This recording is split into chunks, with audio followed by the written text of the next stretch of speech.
যুক্তরাজ্যের city minister tulip Siddique নিজের বিরুদ্ধে ওঠা অভিযোগ তদন্তের আহ্বান জানিয়েছেন।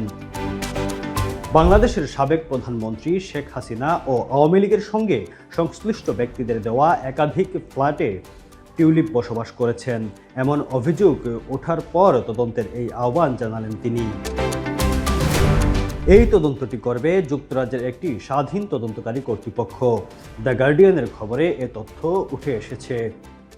টিউলিপ সিদ্দিক বর্তমানে যুক্তরাজ্যের অর্থ মন্ত্রণালয়ের অর্থনীতি বিষয়ক মিনিস্টার।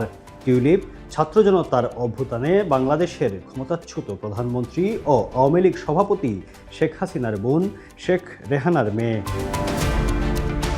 তদন্তের আহ্বান জানিয়ে যুক্তরাজ্যের প্রধানমন্ত্রীর উপদেষ্টা লাউরি ম্যাগনাসের কাছে চিঠি লিখেছেন টিউলিপ। ম্যাগনাস তদন্ত করে দেখবেন মন্ত্রী হিসেবে টিউলিপ কোনো বিধি লঙ্ঘন করেছেন কিনা।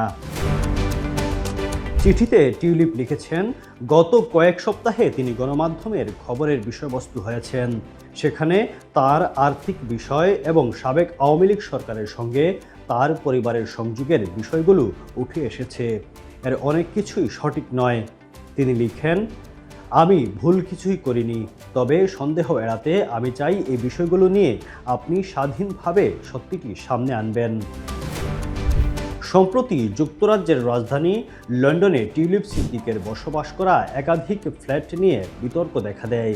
গত শুক্রবারে প্রকাশিত সংবাদ মাধ্যম ফিনান্সিয়াল টাইমসের খবরে বলা হয়, লন্ডনের কিংস ক্রস এলাকার কাছে টিউলিপের মালিকানায় একটি ফ্ল্যাট রয়েছে। 2004 সালে তাকে বিনামূল্যে ফ্ল্যাটটি দিয়েছেন আব্দুল মুতালিফ নামের একজন আবাসন ব্যবসায়ী। ক্ষমতাচ্যুত আওয়ামী লীগের নেতাদের সঙ্গে সংশ্লিষ্টতা ছিল তার।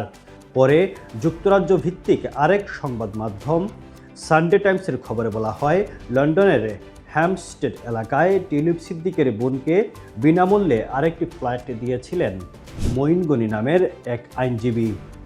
তিনি ক্ষমতাচ্যুত আওয়ামী লীগ সরকারের প্রতিনিধিত্ব করছিলেন। হ্যামস্টেডের ওই ফ্ল্যাটে একসময় বসবাস করেছিলেন টিউলিপ।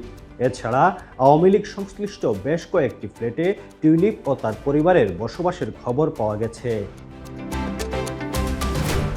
এদিকে বাংলাদেশের 9 প্রকল্পে 80,000 কোটি টাকা অনিয়ম ও দুর্নীতির অভিযোগে টিউলিপ তার খালা শেখ হাসিনা, মা শেখ রেহানা ও শেখ হাসিনার ছেলে সজীব ওয়াজিদ জয়ের বিরুদ্ধে অনুসন্ধান করছে দুর্নীতি দমন commission. Desk news, UK Bangla live.